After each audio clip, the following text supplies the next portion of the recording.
சங்கீதம் 1. துன்மார்க்கருடைய ஆலோசனையில் நடவாமலும் பாவிகளுடைய வழியில் நில்லாமலும் பரியாசக்காரர் உட்காரும் இடத்தில் உட்காராமலும் கர்த்தருடைய வேதத்தில் பிரியமாயிருந்து இரவும் பகலும் அவருடைய வேதத்தில் தியானமாயிருக்கிற மனுஷன் பாக்கியவான். அவன் நீர்க்கால்களின் ஓரமாய் நடப்பட்டு தன் காலத்தில் தன் கனியை தந்து இலையுதிராதிருக்கிற மரத்தை போல் இருப்பான். அவன் செய்வதெல்லாம் வாய்க்கும். துன்மார்க்கரோ அப்படி இராமல் காற்று பறக்கடிக்கும் பதரை போல் இருக்கிறார்கள்.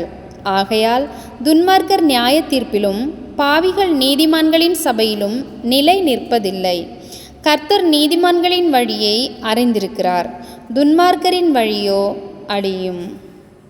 சங்கீதம் 2. ஜாதிகள் கொந்தளித்து ஜனங்கள் விருதா காரியத்தை சிந்திப்பானேன்.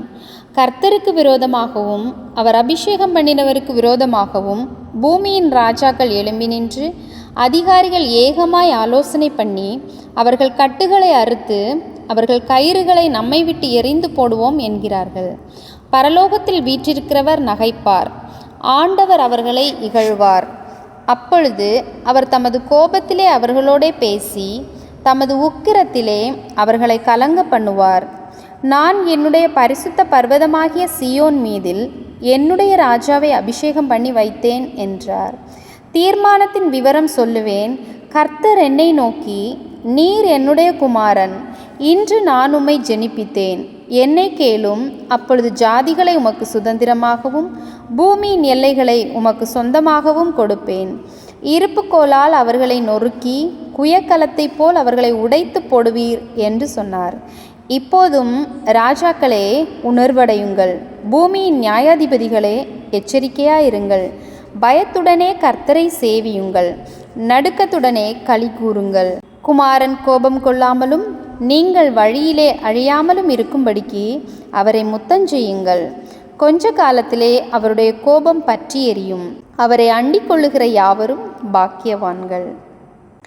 சங்கீதம் 3. கர்த்தாவே, என் சத்துருக்கள் எவ்வளவாய் பெருகியிருக்கிறார்கள். எனக்கு விரோதமாய் எழும்புகிறவர்கள் அநேகர். தேவனிடத்தில் அவனுக்கு இரட்சிப்பு இல்லை என்று என் ஆத்துமாவை குறித்து சொல்லுகிறவர்கள் அநேகராயிருக்கிறார்கள். ஆனாலும் கர்த்தாவே, நீர் என் கேடகமும் என் மகிமையும் என் தலையை உயர்த்துகிறவருமாயிருக்கிறீர். நான் கர்த்தரை நோக்கி சத்தமிட்டு கூப்பிட்டேன். அவர் தமது பரிசுத்த பர்வதத்திலிருந்து எனக்கு செவி கொடுத்தார். நான் படுத்து நித்திரை செய்தேன், விழித்து கொண்டேன். கர்த்தர் என்னை தாங்குகிறார். எனக்கு விரோதமாய் சுற்றிலும் படையெடுத்து வருகிற 10,000 பேருக்கும் நான் பயப்படேன். கர்த்தாவே எழுந்தருளும், என் தேவனே என்னை இரட்சியும். நீர் என் பகைஞர் எல்லாரையும் தாடையிலே அடித்து துன்மார்க்கருடைய பற்களை தகர்த்து போட்டீர். இரட்சிப்பு கர்த்தருடையது. தேவரீருடைய ஆசீர்வாதம் உம்முடைய ஜனத்தின் மேல் இருப்பதாக. சங்கீதம் 4. என் நீதியின் தேவனே, நான் கூப்பிடுகையில் எனக்கு செவிகொடும். நெருக்கத்தில் இருந்த எனக்கு விசாலம் உண்டாக்கினீர். எனக்கு இறங்கி என் விண்ணப்பத்தை கேட்டருளும். மனுபுத்திரரே, எதுவரைக்கும் என் மகிமையை அவமானப்படுத்தி வீணானதை விரும்பி பொய்யை நாடுவீர்கள்? பக்தி உள்ளவனை கர்த்தர் தமக்காக தெரிந்து கொண்டார் என்று அறியுங்கள். நான் கர்த்தரை நோக்கி கூப்பிடுகையில் அவர் கேட்பார். நீங்கள் கோபம் கொண்டாலும் பாவம் செய்யாதிருங்கள். உங்கள் படுக்கையில் உங்கள் இருதயத்தில் பேசிக்கொண்டு அமர்ந்திருங்கள். நீதியின் பலிகளை செலுத்தி கர்த்தர் மேல் நம்பிக்கையாயிருங்கள். எங்களுக்கு நன்மை காண்பிப்பவன் யார் என்று சொல்லுகிறவர்கள் அநேகர். கர்த்தாவே, உம்முடைய முகத்தின் ஒளியை எங்கள் மேல் பிரகாசிக்க பண்ணும். அவர்களுக்கு தானியமும் திராட்சரசமும் பெருகி இருக்கிற காலத்தின் சந்தோஷத்தை பார்க்கிலும் அதிக சந்தோஷத்தை என் இருதயத்தில் தந்தீர். சமாதானத்தோடே படுத்துக்கொண்டு நித்திரை செய்வேன். கர்த்தாவே, நீர் ஒருவரே என்னை சுகமாய் தங்க பண்ணுகிறீர். சங்கீதம் 5. கர்த்தாவே, என் வார்த்தைகளுக்கு செவிகொடும், என் தியானத்தை கவனியும். நான் உம்மிடத்தில் விண்ணப்பம் பண்ணுவேன். என் ராஜாவே, என் தேவனே, என் வேண்டுதலின் சத்தத்தை கேட்டருளும். கர்த்தாவே, காலையிலே என் சத்தத்தை கேட்டருளுவீர். காலையிலே உமக்கு நேரே வந்து ஆயத்தமாகி காத்திருப்பேன். நீர் துன்மார்க்கத்தில் பிரியப்படுகிற தேவன் அல்ல. தீமை உம்மிடத்தில் சேர்வதில்லை. வீம்புக்காரர் உம்முடைய கண்களுக்கு முன்பாக நிலை நிற்க மாட்டார்கள். அக்கிரமக்காரர் யாவரையும் வெறுக்கிறீர். பொய் பேசுகிறவர்களை அழிப்பீர். இரத்த பிரியனையும் சூதுள்ள மனுஷனையும் கர்த்தர் அருவருக்கிறார்.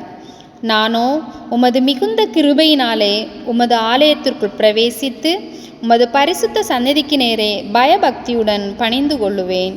கர்த்தாவே, என் சத்துருக்களின் நிமித்தம் என்னை உம்முடைய நீதியிலே நடத்தி எனக்கு முன்பாக உம்முடைய வழியை செவ்வைப்படுத்தும். அவர்கள் வாயில் உண்மை இல்லை, அவர்கள் உள்ளம் கேடுபாடுள்ளது. அவர்கள் தொண்டை திறக்கப்பட்ட பிரேத குழி, தங்கள் நாவினால் இச்சகம் பேசுகிறார்கள். தேவனே, அவர்களை குற்றவாளிகளாக தீரும். அவர்கள் தங்கள் ஆலோசனைகளாலே விழும்படி செய்யும். அவர்கள் துரோகங்களினுடைய திரட்சி நிமித்தம் அவர்களை தள்ளிவிடும். உமக்கு விரோதமாய் கலகம் பண்ணினார்களே, உம்மை நம்புகிறவர்கள் யாவரும் சந்தோஷித்து என்னாலும் கம்பீரிப்பார்களாக. நீர் அவர்களை காப்பாற்றுவீர். உம்முடைய நாமத்தை நேசிக்கிறவர்கள் உம்மில் கலிகூர்வார்களாக. கர்த்தாவே, நீர் நீதிமானை ஆசீர்வதித்து காருண்யம் என்னும் கேடயத்தினால் அவனை சூழ்ந்து கொள்ளுவீர்.